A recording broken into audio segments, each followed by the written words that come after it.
Hello. So it's been a while. I think the last time I posted a video was late October last year, or maybe early November or something like that.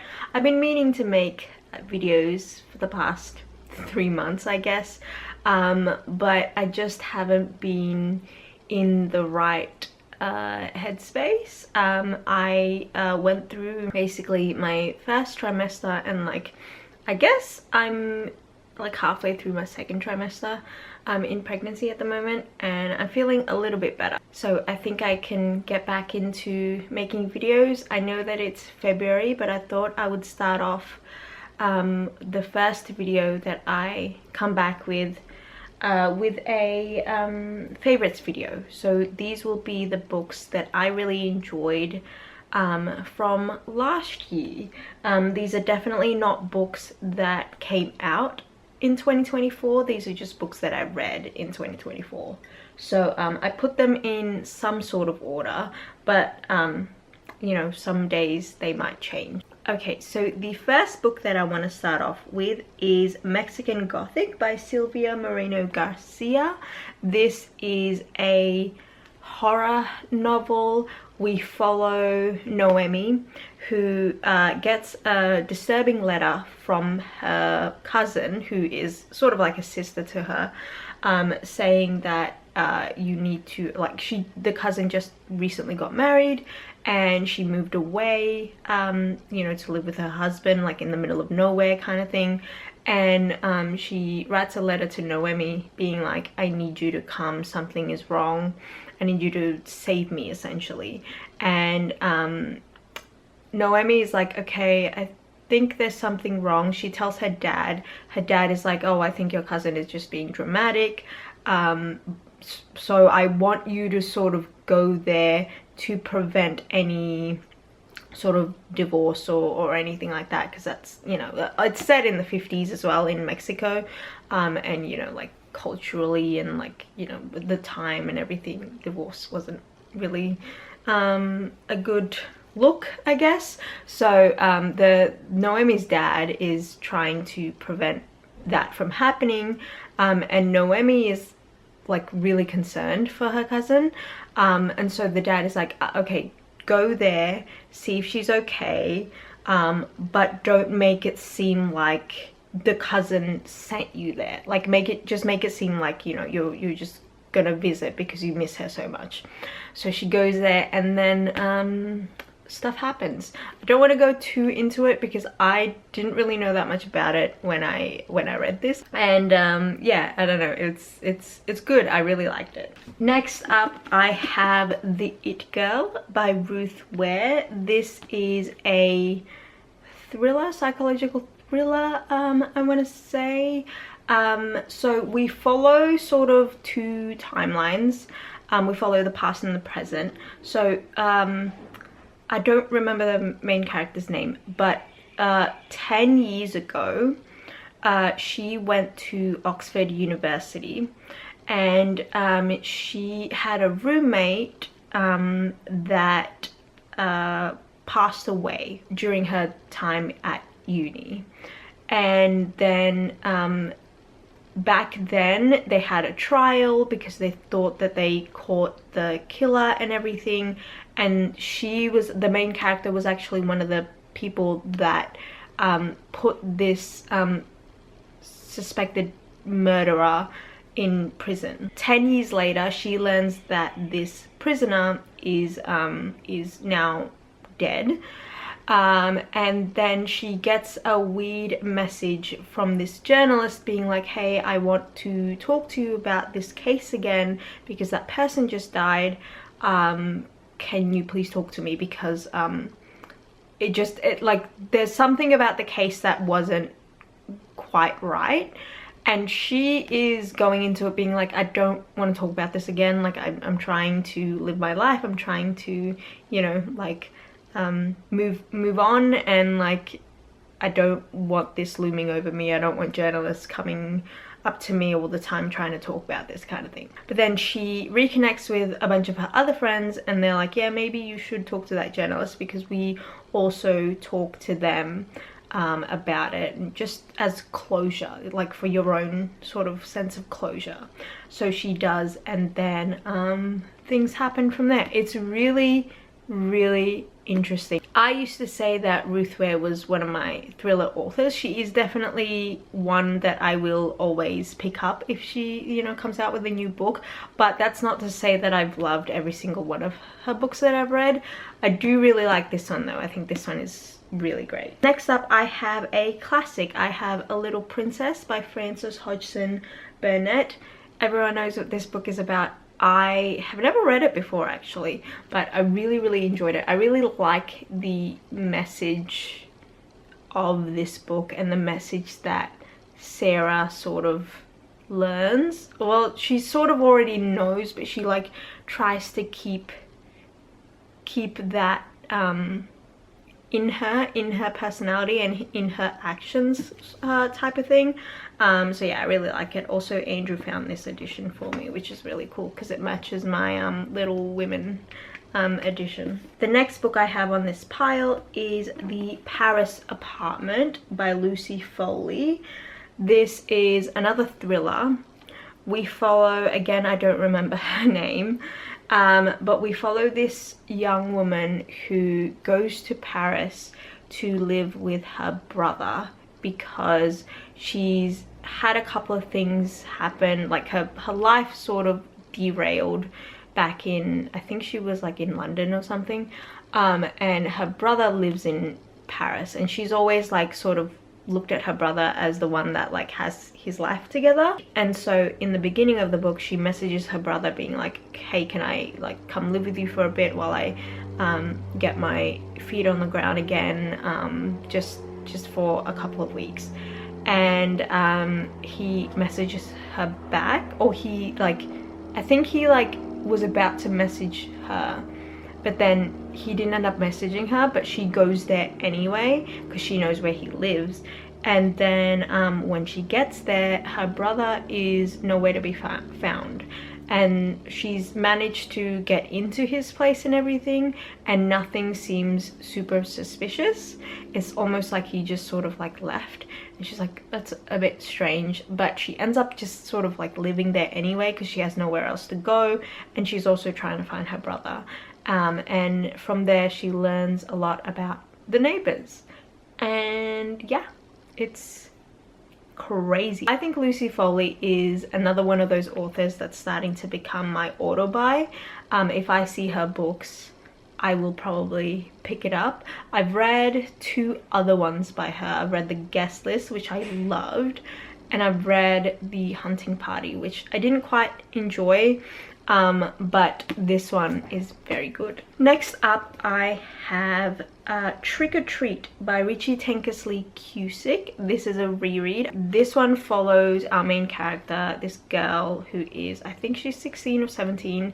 I don't remember her name, but her dad got remarried, and so she has a new stepmom and a stepbrother. And they move into this house because they want to, you know, start fresh. So they move into this new town. She has a new school, a new house, and this house is just a bit creepy to her, and she doesn't know why, but there's just something about it that creeps her out. And then yeah, it's just a classic haunted house kind of a story, which is really fun. Next up, I have a fan fiction that I read earlier last year, and that one is called The Mortifying Ordeal of Falling in Love, and it's a Draco and Hermione fan fiction. I did a whole vlog on it. If you want to check that out, I'll leave the link to it down below. But this was like my first time reading Draco and Hermione fan fiction. I've like shipped them, I guess, for a very long time. I used to love you know, looking at their like edits, like people's edits of them and everything like that on like Tumblr and things like that. I never ventured into fanfic. I think I tried a couple of times, like fanfiction.net and everything when I was younger, but I'd never really like fully read a fanfiction until now. And yeah, I really enjoyed this one. So this one follows Hermione, who is this healer, and she is working on some sort of top secret project that the Ministry of Magic knows about. And so because it's super top secret, and it could change the magical world, Draco, who is an aura, is tasked to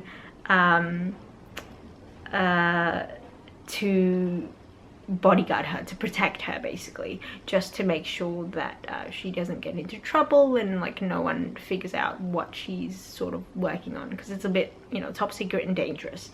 And yeah, we mostly follow the perspective of Draco, which is something that I've never read. I don't think I've ever read a romance where we follow like the male's perspective for the most part. I've read like dual perspectives before and I don't really like them. I usually like reading romance from like the perspective of the females, but yeah, I thought this was interesting. It's really well written. I really like it. It's very like action packed and like with a, you know, with the romance as well. It's got a bit of everything in it, which I think is really good. So yeah, if you want to get into fanfic, there's one suggestion for you. Next up, I have The Ballad of Never After by Stephanie Garber. This is the second book to the Once Upon a Broken Heart series. So I don't want to say too much about this, but basically the whole series premise follows the start of the book. In the first book, we follow Evangeline, who is heartbroken because her boyfriend at the time decides to marry someone else, and she goes to this temple which has the fate of heartbreak or something. Like there are like fates and like there's sort of like deities in this world, and so she prays to one of them, and then it turns out it's like an actual person.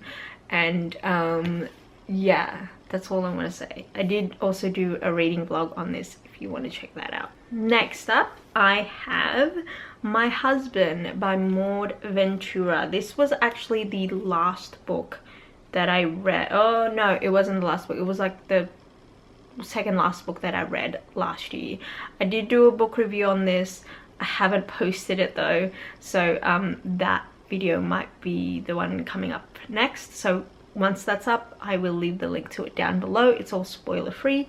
But basically we follow this unnamed woman who is obsessed with her husband, and she does literally everything to make sure that he's happy and he's like paying attention to her, and she's basically obsessed. But the beginning of the book, the prologue, basically the prologue, she has this conversation with her husband being like, hey, I think we need to talk. And then we go back to the past week. So we only follow a whole week. So we follow, you know, all 7 days of the week. The chapters are broken up in that way. And yeah, it's really interesting. I don't want to say too much because I think I went into this pretty blind, and I was really surprised. I really liked this. This was also like translated from French as well, and yeah, I thought it's a really good book. I think it's I don't know, it's not really like a psychological thriller or anything like that. I wouldn't say that. I think it's more psychological drama, maybe. I don't know. Next up, I have another book. I don't have a physical copy. Oh, actually, I think Andrew has a physical copy of this book, but I don't know where he put his books. So I don't know where this book is. He hasn't read it, but oh no, I think he has read it. Yeah, no, he really enjoyed it. I just don't know where he put it. So anyway, that book is The Troop by Nick Cutter. This is another horror book. And we follow a bunch of scout boys. What is that noise? So we follow a bunch of scout boys who go on this hiking, camping excursion with their scout leader. on an island. I think they live on Prince Edward's Island, and then they have to go to a, like, they go off the island to like a smaller, you know, because they have to take a boat there, I think, and then they're sort of like disconnected from civilization basically. So while that's happening, we also follow what's happening on Prince Edward's Island, and turns out there is this sort of virus or something is happening to the people, to a couple of the people in town, but obviously the scout boys and the scout leader don't know anything about this because they're, you know, disconnected from everything. They don't have the radio really, and like you know, they don't have their phones, they can't, you know, contact their family and everything like that.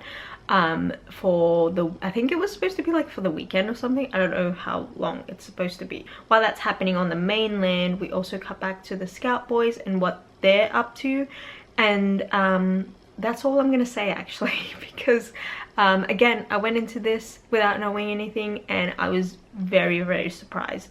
This is, I will say, this is a different type of horror to something like Mexican Gothic. Although Mexican Gothic is also a bit gruesome, but not as gruesome as this one. So if you don't like the type of horror that is like gross, I wouldn't pick this up because it's gross. But I don't think it's gross in like a gross for the sake of being gross kind of way. I think it's like intentional.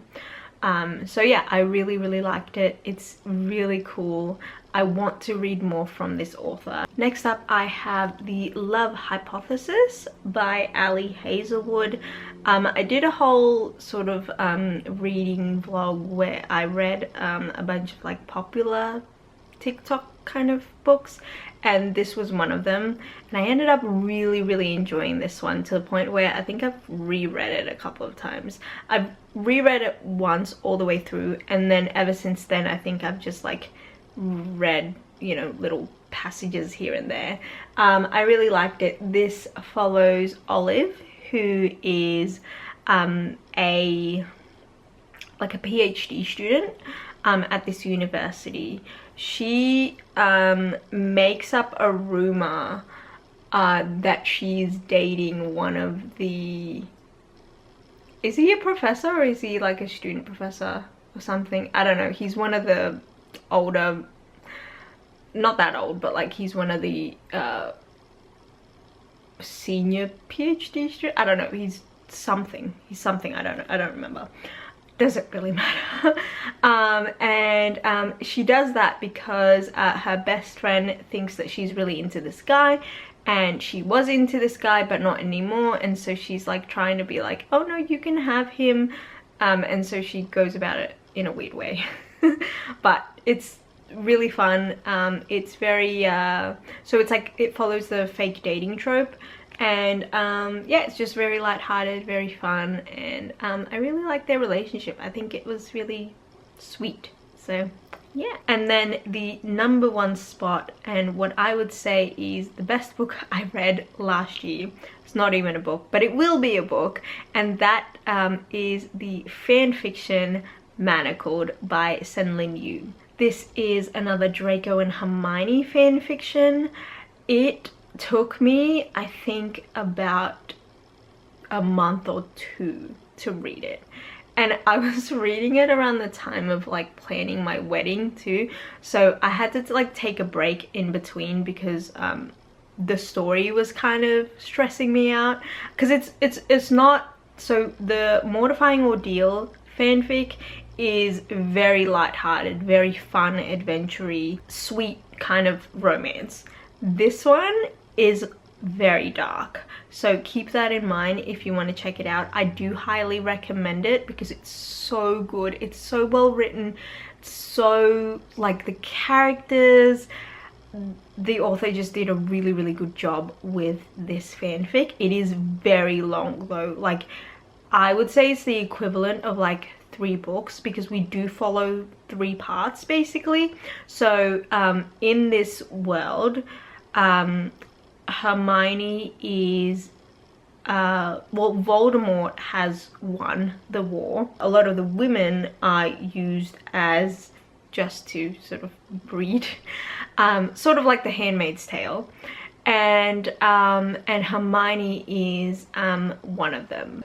So she is sort of put in Draco Malfoy's manor, and then you find out that there's a lot of other things going on. So that's sort of the first part, and then the second part we go back to the past before Voldemort won the war and what actually happened there, and what Hermione's, you know, role was in the war and everything like that.